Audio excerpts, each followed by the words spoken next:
సింహాచలం ఆలయ భూములపై ఏపీ హైకోర్టులో విచారణ జరిగింది. 160 ఎకరాల దేవాలయ భూములను విశాఖ హై పవర్ డేటా సెంటర్కు బదిలీ చేయడాన్ని సవాల్ చేస్తూ పిటిషన్ వేశారు. ప్రభుత్వానికి దేవాదాయ శాఖ, జీవీఎంసీ కమిషనర్లు డేటా సెంటర్కు హైకోర్టు నోటీసులు ఇచ్చింది.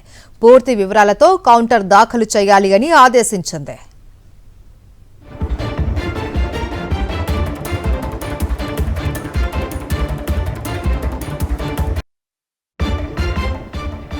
సింహాచలం ఆలయ భూములపై ఏపీ హైకోర్టులో విచారణ జరిగింది.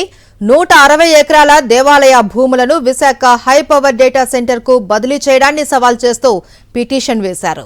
ప్రభుత్వానికి దేవాదాయ శాఖ, జీవీఎంసీ కమిషనర్లు డేటా సెంటర్కు హైకోర్టు నోటీసులు ఇచ్చింది.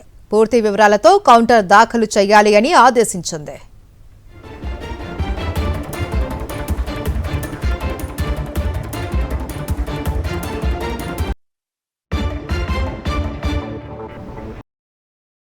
మరిన్ని అప్డేట్స్ కోసం ఛానల్ ను సబ్స్క్రైబ్ చేయండి. నోటిఫికేషన్స్ కోసం బెల్ ఐకాన్ పై క్లిక్ చేయండి.